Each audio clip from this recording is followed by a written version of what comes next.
Do you read me over? Be advised, you are coming in weak and unreadable. Say again, Comm Tower. This is Pacho. Do you read me over? Pacho, this is Comm Tower. I read you Lima Charlie. Comm Tower. Request permission to launch and commence the field op. Over. Stand by. Pacho, permission granted. I say again, permission granted. Roger that. Launching podcast in 3, 2.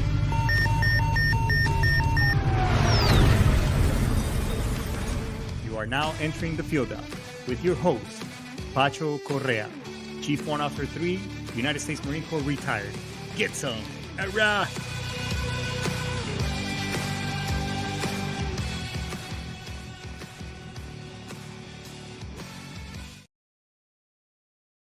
Get some. All right, what's going on, everybody? Hey, got an amazing show for you, but it's Baby Friday night's Eve. Goddamn, it's almost the weekend. Hey, I got an amazing guest today, but let's get all the pleasantries out of the way before we even kick it. Hey, look, when was the last time that you took a look at your finances and see where you're at? Or let me ask you this, better yet, in the event that God forbid something were to happen to you, you're not a retiree, you're a veteran, what things have you implemented to take care of your family that is going to set you apart and prevent them from having to put a link on social media, like a GoFundMe or a Venmo link, because you passed away, unfortunately, unexpectedly, and now they have to put out on social media so people can help them out and get the word out and raise some money. What would you do then? Right? So if you're in that type of situation, this is where I come in. This is like where I can put some financial strategies for you, help you look at the bigger picture and see how we can help your family. Because at the end of the day, the last thing you want to do is, not have things implemented, and then it's your loved ones that are the ones who suffer the consequences of the fact that you didn't implement those things. So if this resonates with you, give me a call, give me a shout out here on the show. I'm also putting the show out here on TikTok as well. So, and let's have a talk. Let me show you what how we help families out there. And if it makes sense, great. If not, that's okay too. I mean, at the end of the day, if it's not a priority, that's no big deal. It's just in the end of the day, your family are the ones who suffers. Okay. Also, when was the last time that you took a hard look and see where you're at on your VA claims and benefits? I've been helping several vets, getting them from zero to nothing, not zero nothing, but from nothing to zero, because zero is still it's still a disability rating, but getting them from 20 to 50% to 70. I've gotten a few to 100. Not a promise, but I show you how to fish, because look, the PAC Act is some great. It's one of the good things that the last administration did, regardless, not politics, just on that aspect only. And then there's a good article that I just put a TikTok out as far as on the Toxic Exposure Act, the Terra Act, that there's some things coming out that if you're exposed to chemicals, which is one of the topics that we're going to talk about today as well, is that it pretty much, those exposures, the effects on them on your brain, it's like having a TBI. So this can, it was an article put out by the Disabled American Veterans Magazine, and it's right here on my TikTok. So go ahead and check it out, and maybe this can help your case. Maybe that'll be the last thing that you need, so you get 100%. I don't know, but I can help you with that as well. So don't delay, put your claim today. All right. So I think that's all the pleasantries out of the way. Let's, the other thing is this, look, if you want to be in the podcast game, reach out to Brian Colburn right here at sitradio.com. Podcasting is an amazing thing. My guest and his counterpart as well, they've been doing some amazing things. So if you support, the Constitution, whether you're left, on the right, or in the middle, whatever the case may be, but you believe that, hey, I have the right to bear arms, express myself, speech and everything else, like, subscribe, and follow. And if you disagree, that's okay too. We can agree to disagree, because, hey, that's what we do. At least we're talking, right? So, but check out sitradio.com, talk to Brian Colburn, hit him up. All right. So I think that's pretty much it for the pleasantries. Hey, look, my guest today is an amazing individual. In the Marine Corps, the rank of E7, I think it's E5 and E7. So the sergeant and the gunnery sergeant, or the gunny, it's the two most amazing ranks in my opinion. Not to take away from my fellow warrant officers, but look, the bottom line is, hey, if you have a shit hot sergeant, that's good shit. But nobody fucks with the gunny. If you have an issue or whatever the case may be, hey, you know what? Go ahead and talk to Gunny. You know what I'm saying? So it's one of those ranks that, being a gunny is just being a badass. So my next guest, his name is Samuel Deeds. This dude has been there, done that, got the T-shirt, among other things. He's got a pretty cool story. He's jumped out of airplanes. I mean, the guy's a friggin' badass. So I'll let him talk all about it. But let's bring Gunnery Sergeant Samuel Deeds, retired, to the show. What's going on, big dog? How are you?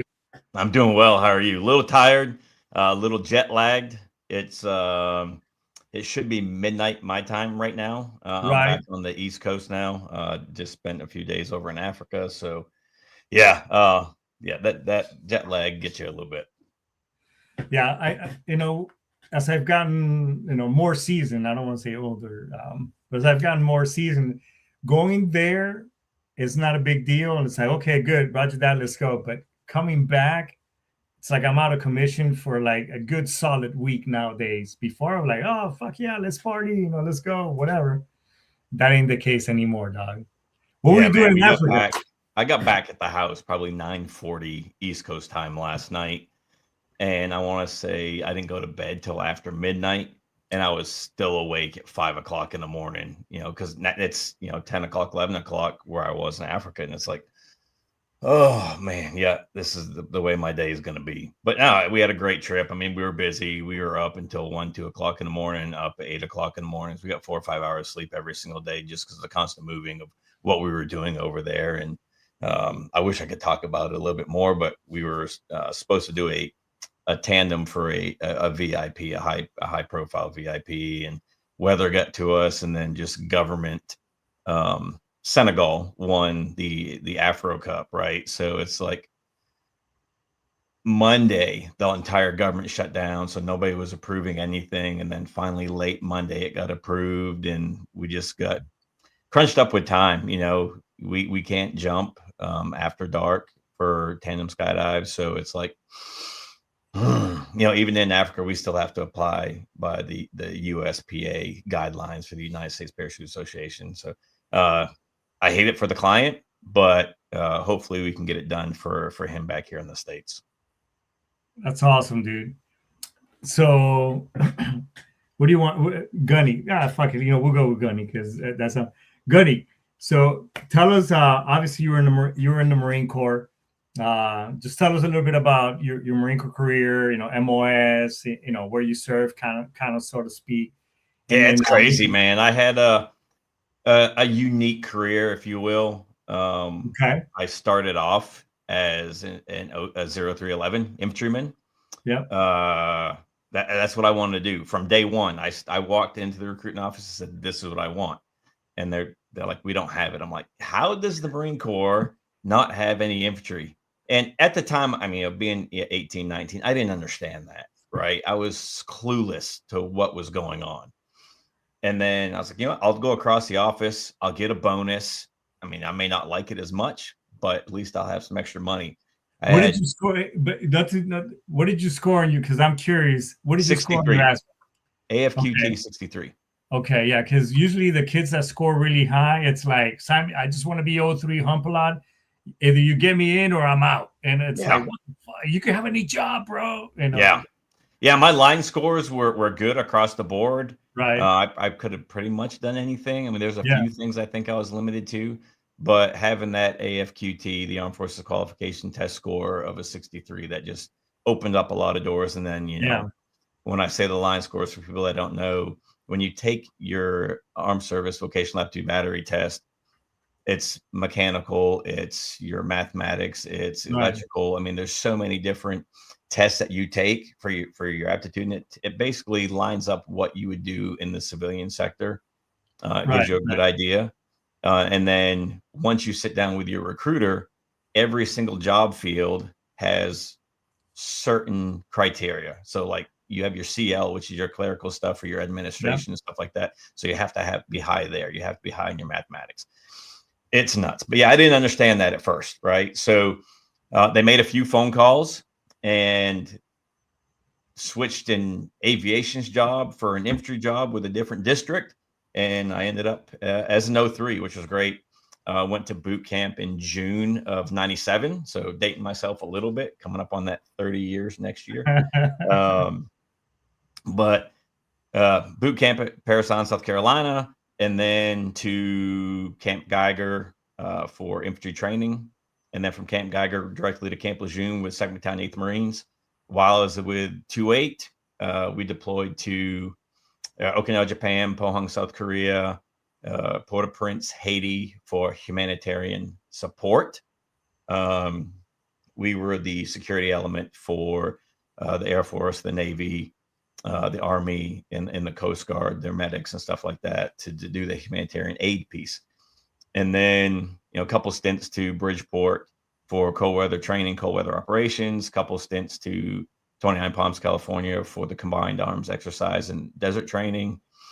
And then I wasn't going to re-enlist. I was like, I think I'm going to be done.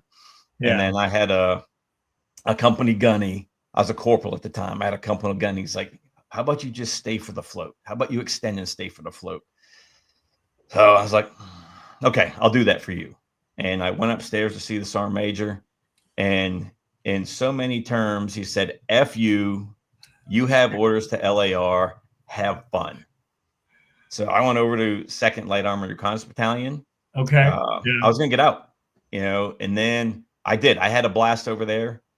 It's so crazy going from the straight leg infantry to a mechanized infantry.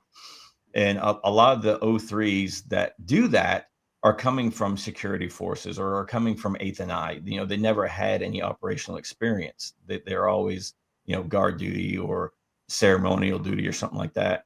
So when I came over, a lot of the senior leadership thought that that's where I was coming from and that I was going to be a pushover. And I looked at our XO. I was like, hey, these guys don't need to be scrubbing rust on the light armored vehicles. They need to be training for their job. And he goes, put together a training schedule. So I sat down over the weekend, put together a training schedule, called range control Monday morning, got ranges locked on. And I went back to him. I ordered chow. I had chow ordered for all of us. And I went back to the XO. I was like, here's the training plan. Here's the ranges. Here's the chow. I need your signature and I need a range safety officer. And he just looked at me like, where are you coming from? I was like, 2-8, right up the street. He's like, oh, we thought you were coming from, security force. I was like, nah, dude, I've been doing this for 3.5 years. I know what I'm doing. Yeah. I had so much fun that I re-enlisted and somehow got selected for recruiting duty. Spent 3 years on recruit duty in recruiting station Louisville. And then I spent 7 months of that at recruiting substation Fairfield, Ohio, which is northwest of Cincinnati. I was there for 7 months and then got transferred down to Florence, Kentucky. So just right across the river from Cincinnati. And I finished my tour there. Then I realized that there's a shipping goal, right, for every single month, for every MOS of where when the school opens, you have to ship here to go to boot camp to make this school seat. And that's when I realized that infantry does close, right? There are certain months that you may not be able to ship to boot camp because they've already filled their quotas for infantry for that month. And even across, in one recruiting station, there might be 11 substations. So within the district, there might be 8, 10, 12 recruiting stations with, 8, 10, 12 substations underneath them. So there's a lot of, guys and gals out there on the streets trying to recruit qualified young men and women for the Marine Corps to fill the role. Did that for 3 years and then rotated right back to operational forces, ended up with 3rd Battalion, 8th Marines. I was there for, 10 days, 12 days. And the battalion had already been deployed to Haiti. And I was told when I checked in, yeah, you're going to stay here. You're going to get the battalion area ready for when they come home. I come back to work on that Monday and they're like, hey, you're picking up this group of guys from SOI, and then you're deploying next week. So you pick them up on Friday, you're deploying Monday. So I picked them up in the morning from School of Infantry, got them back, had to get their shots, had to get their gear, had to get everything for us to deploy, I think on Wednesday, to go to Haiti. And I'm like, I thought I was staying here. They're like, well, you've been there before. I'm like, do you know, I've been gone for 3 years.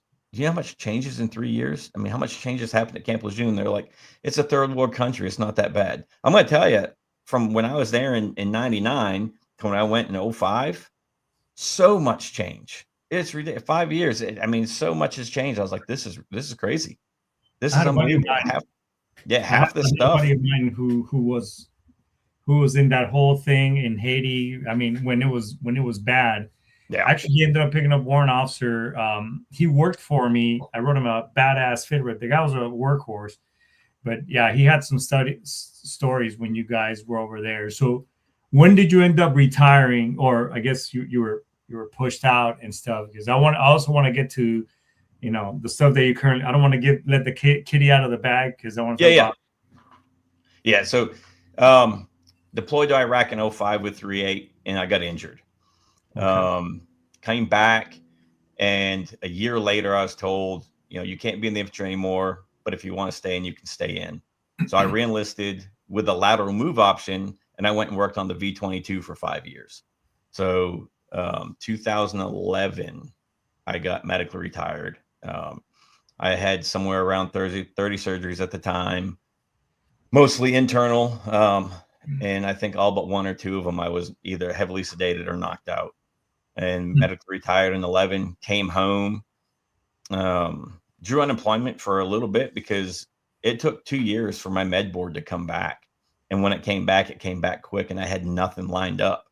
And the good thing is I already had a VA rating when I retired, and I already had the rating from the Navy and the Marine Corps when I retired.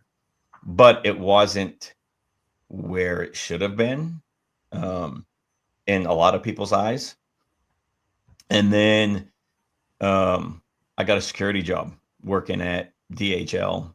I was loving it until it was in 2011, 12. So July 4th, 2012, I got written up for giving somebody a threatening look. When I got out, so I'm a PSEPper. I got out after my first enlistment, and I came back in. So I worked in the reprographics room. I was just telling this story today at one of the cigar lounges at that networking event I was at. Anyway, so being the jarhead, hoorah, get some Marine that I am, I would hand out the mail, hoorah. I wouldn't say hoorah. I would say, have an amazing morning. Motivate, blah blah, very in the greeting of the day. I got out as a corporal the first time, dude. So about maybe a month into it, my supervisor Renee, hey Pacho, just want to tell you that some of the people up in the offices have said that you're very uptight, you're very serious, and you don't say anything to them. I'm like, what do you mean? I say the greeting of the day. I say the greeting of the day. Have a good morning, blah, blah, blah, whatever. She goes, well, just, work on that just for the next 2 weeks. If not, we're going to have to do that. I'm like, what? I'm like, what the fuck? Yeah. Bro, corporate world, civilian life is... serving 14 plus years in the Marine Corps, and then getting out and dealing with the corporate situation. It's like, it's another culture shock. Right. Yeah. Oh, big time. Boot camp's a culture shock. And then once you get out of boot camp, everything's more laid back. I mean, there's still intense situations, but everything's way more laid back. You get your weekends off, you get holidays, you get leave, all this stuff. You get back to corporate America, and there are people. I mean, it's really tooth and nail, fighting their way to the top, and any little thing. But yeah, this dude, went to our supervisor, and he's like, he gave me a threatening look, and I got written up, and I called home. I'm like, do I need this job? She's like, we're going to struggle for a little bit, but we'll be fine. So I walked. I walked right Nice. out the door, and they're like, "Hey, we need a written statement on why." I'm like, "Actually, according to the DA, I was working for Allied Barton, which is now Allied Universal. Okay. According to Allied Barton handbook, on this page, this chapter, I don't have to." And I cited it word for word. Hoorah, Marine Corps, They you just cited the looked at me. fucking Yeah, manual. they just looked at me. They're like, "Oh my, you read that?" I was like, "Yeah, I read that. Yeah, for sure." So that's it. I walked, and then I sat at home for a couple years and let post traumatic stress control me, like really control me. And my wife's Yeah. like, "You got to do something." Yeah. And then she contacted an organization that no longer exists. That their sole focus was post traumatic stress, traumatic brain injury, and the awareness and combativeness of veteran suicide. And I got to be a spokesperson for them for about a year and did some amazing things. We raised a lot of money at Barrett Jackson. I was able to do Ron White's Calamity Salute to the Troops and, talk about my life events and my story with post-traumatic stress and traumatic brain injury and everything I'd went through and what had helped in those dark times for me. Right. And then I had a father of a kid that I served with who didn't make it home. Taylor Przinski, he was killed 2 months after I was injured. And he was one of the guys I picked up from the School of Infantry and deployed to Haiti with us. And he presented this opportunity. There's a professional skydive team in Middletown, Ohio, who was hosting what they call it Team Fast Tracks Warrior Weekend to Remember. So Team Fast Tracks is the professional skydive team. And they had, I think there were 17 or 18 Purple Heart recipients and then the one Gold Star father. And it just being around those guys and girls of like-mindedness, and able to open up, because I know that they went through similar things that I did, and it made me feel better. So I started talking about my life events more and more and more and everything I had experienced, and it really made me feel better. And then one day I had a kid reach out to me who he hung himself, and his wife found him, got him resuscitated. And, he's like, if Gunny can get up there in front of millions of people at Barrett Jackson and tell his story, I can do it. So that following year he did it, and he raised even more money than we did. They raised, I think, 6.2 million on the thing that they were auctioning off. But probably a week, 2 weeks after Warrior Weekend, the professional skydive team was jumping at a local baseball game here. And one guy got too close to the other, lost air off his canopy, fell about 20 feet, and ended up breaking his back. And all I could hear is the rumblings from the organizers of the baseball game saying, "This is going to take forever." So I jumped over the fence and picked up their gear and got it to their vehicle while they were getting their injured teammate off the field. And then a week later, the owner of the skydive team says, "Put in an application." I'm like, not happening. And then they invited me out to be, the guest of honor for a NASCAR race at Kentucky Speedway, University of Cincinnati football games, the Marine Corps Marathon. And then finally came the Military Bowl at the end of December. And I walked in the team room, and the boss threw me one of the team hats. He goes, "You're on the team. Just get what you need." And now I'm going into my 13th season. Been doing this for 12 years now, traveling the world. And I don't jump myself, but the guys and gals that represent Team Fast Tracks, the jumpers, jump with huge American flags, everything from 275 square foot American flag to an 8,000 square foot American flag, with smoke, with pyrotechnics, and we jump all over the world. Like I said, we just got back from Africa, getting ready to go to Marine Corps Air Station Iwakuni in May, and then we jump all over the states for college sports, pro sports, to include IndyCar, NASCAR. I mean, it's just an amazing. And then I've got my hands in a ton of other things, nonprofits and fund generators for nonprofits. And then of course I'm the co-host of the HomeFront Sitrep podcast with my buddy David Willis on Sundays and Mondays. Yeah, which he'll be on the show here next week. So in your case, the Gunny has literally been there, done that, right? No pun Yeah, I intended. mean, it's one of those things when you say that, I have, and I've got to experience so much. I got to experience the ground side, and then I got to experience the air wing side. And, we all joke on the ground side, swinging with the wing. Yeah, And nobody realizes how much work these guys and girls are putting into the aircraft just to keep it flying, to support the ground elements. And, I gained a much greater appreciation for that, being over there for the 5 years that I was there. That's amazing. So, so you've been there, done that, and everything else. So, what is Homefront? Because I know, well, so we don't give too much on for next week's show because I know Dave is going to talk about it. But so how did you get associated with Homefront, and just a little bit of what they do for our community as well as service members, if anything? Man, it's crazy. Willis and I met at boot camp. I'm from Maine originally. He's from here in Kentucky. I met my wife on recruit duty. That's why I'm in Kentucky. But we served for probably the first 3.5 years together. And then he went his way, I went mine. And then Facebook brought us back together, and we communicated, a little bit back and forth here and there. And then finally he goes, "Hey, I host a podcast. You want to come on as a guest?" So I was a guest on his show a couple times. And then he's like, "Hey, I need a co-host. My co-host is out ill. You mind filling in?" So I was a fill-in co-host for probably 6 or 8 months. And then finally, I don't know how it happened, but now I am the regular co-host. But our main mission on HomeFront Sitrep is to highlight veterans, right? Or organizations that are supporting veterans.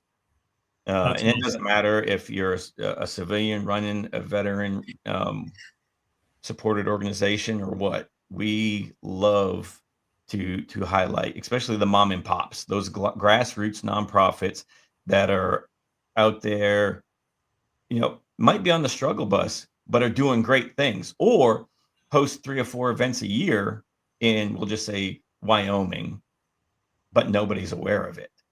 And a lot of people that go to events like that kind of try to hold it close to them because they think that it's theirs and only theirs. But we can't help our brothers and sisters heal by holding it. We have to share the wealth. We have to share that information. Yeah. So our goal is to have the veteran singer-songwriters, the veteran comedians, the veteran business owners, the organizations that are doing things for veterans come on, talk about what they do, how they started, help raise them funds, help get them more, visual in the world of the veteran community. Yeah. As I've gotten, over the years, I hate to say it, but sometimes our community tends to be its own worst enemy. Like we tend to kind of hoard knowledge or just not point each other on the right direction, so to speak. And that was one of the reasons why I got into this whole, media, this whole outreach media stuff, I guess you can say, because when I was getting ready to get out, when I was retiring from the Marine Corps, it was a pain in the ass to say the least. And it was just, good on the DOD because I was just in Camp Pendleton a few months back, and they've done a lot of stuff with the TRS and transitioning programs and whatever. Yeah. But they still got miles to go. So I was kind of feeling my way with information. It's like, wait a minute. So I was like, as I learned over the years, I put this knowledge together. I was like, man, this has to be shared. And so I became kind of like this connect the dots, so to speak. And that's how I got connected, with Dave, with you now, because we got to be able to help each other out and pass this information and point ourselves in the right direction. Because I mean, at the end of the day, and I say this all the time, corporate world, they'll give you this line, "Oh, we support our military. We love you guys." But the moment you start telling them, "Hey, I need to take some time off to go to a VA appointment or whatever there else," they'll be within a week, "Hey, you need to start taking PTO or sick days and this other bullshit." So pretty much there goes all their support for you. You know what I'm saying? Yeah, I learned kind of early on that Yeah. that support for the veterans to get, to hire veterans is all about the pay cut they're going to get for saying that they have so many veterans on their payroll, Yeah. right? You as the veteran, no one's going to care and look out for you more than yourself. You 100%. know, I've heard it so many times. I only did 4 years. I didn't serve in combat. I Yeah. didn't do this. I Ah, I don't hate that. deserve. I don't deserve. I'm not worthy. Blah blah blah. You know what? There is a stack of papers about that thick for your contract, Yeah. and you knew maybe at some time within your 4 or 40 years that there was the possibility of deploying to a combat zone or a hot zone. You Yeah. don't get to pick and choose when this You stuff don't. happens. 100%. Whether you served in combat or you didn't, whether you served in the infantry or you didn't, you still served. You're still part of less than 7% of the entire US population that put 100%. on the uniform. You're worthy to do a lot of these veteran things. Some of the veteran things are specific to Purple Hearts or specific to Gold Star families. But if it's a veteran event, go introduce yourself to your brothers and sisters. Because just because you didn't serve in combat doesn't mean you haven't experienced traumatic things. And just because you didn't serve doesn't mean that you don't rate. I mean, just because you didn't deploy or whatever, or you Yeah. just did 4 years, that you don't deserve your VA claims and benefits. He knows who I'm talking to. He's listening. It took me 20 years to get him plugged in, but it's crazy when I'm and it doesn't. I still hear it to this very day, dude. People, vets saying that, it's like, dog, you still fucking serve, dude. You had the balls, or the intestinal fortitude for for our females who served, that, hey, you're a veteran and you're one of ours, so you rate this, period. You know what I'm saying? And you talked about it a little bit earlier during the introduction about the chemical exposure, toxic exposure. It's the CLP, right, that we use. It's a lot of the cleaning agents, that the solvent that was in the tanks. It's the carc paint that for the tanks and for the amphibious assault vehicles and for the light armored vehicles for the Marine Corps side. It's the fuel in the aircraft, right? You're taking a fuel sample and some of that gets on you, you breathe some of that in. It's the foam in the fire suppression systems. Yep. It's the Oh, halon yeah. in the tanks Purple that pulls your stuff away.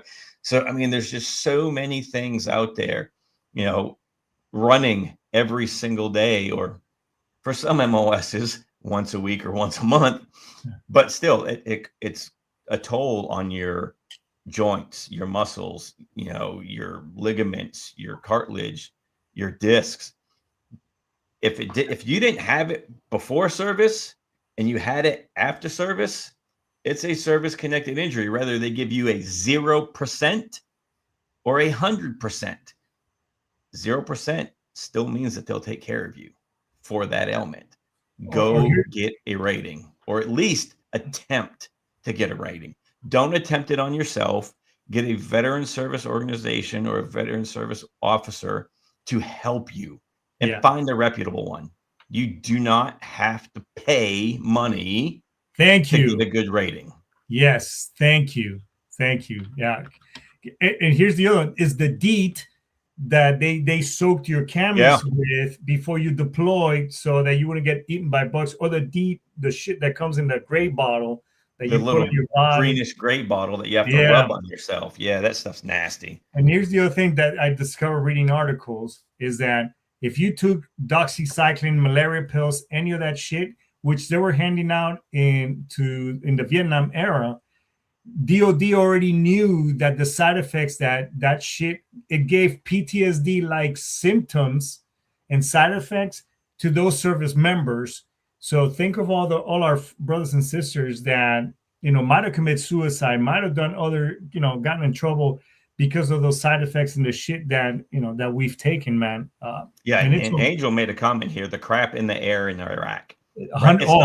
It's not just Iraq, right? So you look in Haiti, and there's trash all over the streets. There's feces, in the street. There's urine in the streets that's mixing in with all this, and it dries up and it gets in the air. Now you're breathing that in, right? Any second, third world country that doesn't have proper sanitation systems like that, even 29 Palms in the desert, the microbes that are in the sand, you're breathing it in. A sandstorm comes through when you're on base. You don't know what you don't know, and that's why I said get a VSO involved. Yeah. Find somebody that can help you through the minutia of the VA claims process, because it's a pain. I left the Marine Corps, so let me back up. I got blown up twice in Iraq. Once February 19th, 05, and then March 20th, 05. The March 20th one sent me home with a 1/3 open tibia fracture, multiple shrapnel wounds to my upper and lower left thigh, my right groin, 2 broken metacarpals in my left hand, a piece in my left forearm, a piece in my right hand, and a piece in my head that nobody can explain because I don't have any wounds above this point in my body. But I have a piece of shrapnel that's right here, and nobody can tell me how it got there. I left the Marine Corps at 70%. And as a result of being blown up, my internal organs were basically mush. Everything was gelled together. It took me from October 1, 2011, when I retired, until December of 2024 to go from 70% to 100%. Yeah. I went from 70 to 80. I went from 70, 80, doing it on my own and trying it on my own. And then I had to get my senator's office involved because the VA was dragging their feet. For Kentucky, our VA office is Louisville. So it's, 2 hours for me. So I can't check on my stuff. I mean, the system just says, oh, it's in process or it's sitting here. Yeah. But a young lady at my senator's office would walk over once a week, twice a week, and be like, where's Mr. Deeds' package? Where's that at in the process? And then she would let me know directly where it was. And then I ended up having more surgery. So I'm somewhere up around 46 surgeries now, I think, or procedures. And my wife kept pushing me to go and try to get an increase in rating. So I got a VSO involved and then got up to 90%. And I sat there for a while and I continued and kept getting pushed back. It's not service connected. It's not service related. I'm like, listen, I didn't have this before I got blown up. I didn't have this before I joined the service, but now I have it. And I'm not doing anything that's going to cause this. But because I didn't have the proof, right? We're all told, don't go to medical. Don't be a sick bay commando. Don't be go to medical. Go get your stuff documented. Because if it's not documented, it's not going to work. The buddy letters work great. If you can get a doctor to say, yes, this is caused by your service, it's even better because now it's going from one doctor to another and they'll transcribe it.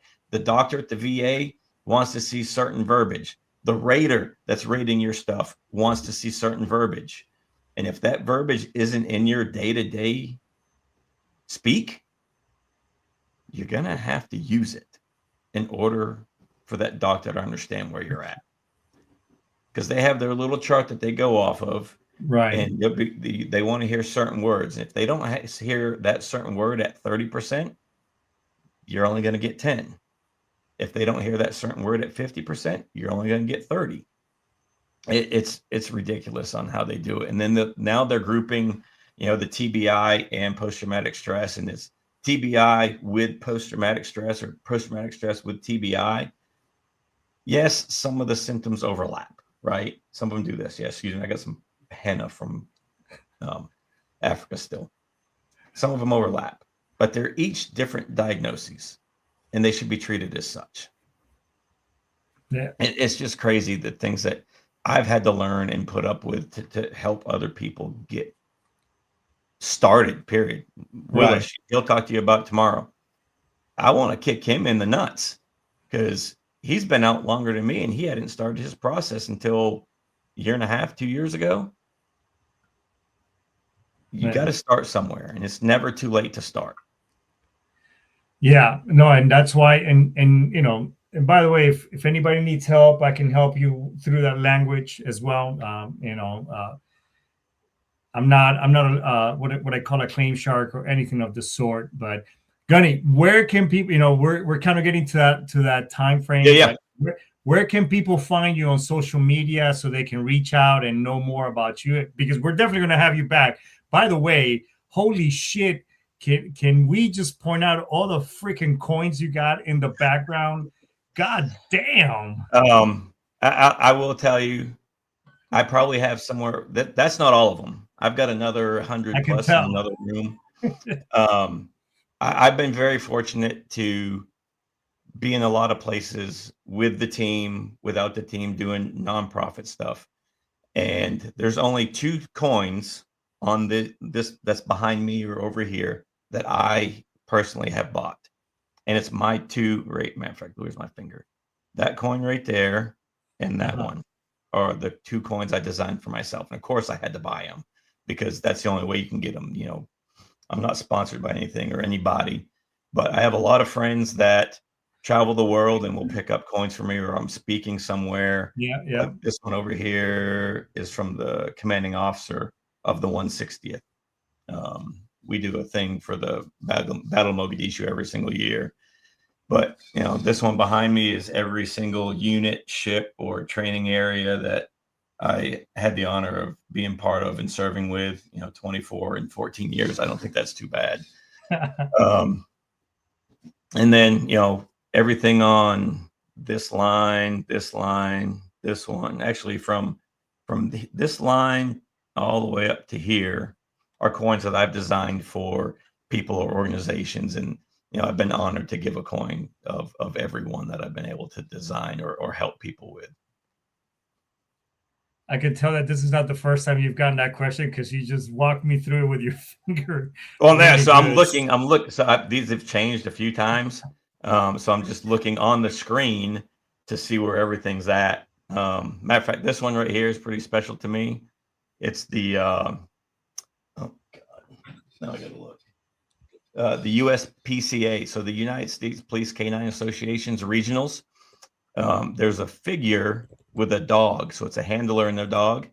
I could not find that photo anywhere, so that's me and my service dog on that coin for the regionals. So my service dog is on a coin, which is pretty cool. And the organization I did that with gave me a coin for her, and she carries it on her vest. So it's pretty neat.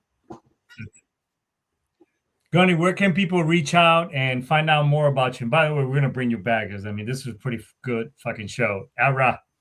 Yeah, I mean, and like we haven't even started. I work with, I'm an advisor for a nonprofit, and we right now we're only doing Purple Heart recipients. And then the skydive team, we have our own nonprofit, but all my socials are Samuel Deeds, everything. It's probably a picture of me and my wife. I don't know. I don't look at it I don't look at my photo too often. I think on Instagram and X, there's 2 underscores. So it's Samuel _ Deeds. And I think on Facebook, it's just Samuel Deeds. And then, you know, HomeFrontSitrep.com. And you can go there and you can see, I don't know if Willis has updated it lately, but almost every single guest that we've had is bookmarked on the HomeFrontSitrep.com webpage. Gunny, thanks so much for your service. Thanks so much for what you guys do. You truly have an amazing and very interesting story. So we'll definitely bring you back, brother. But hey, with that being said, Elrod, get some. We'll definitely we'll keep chatting it up, brother. That works. All right, thank you. All right, brother.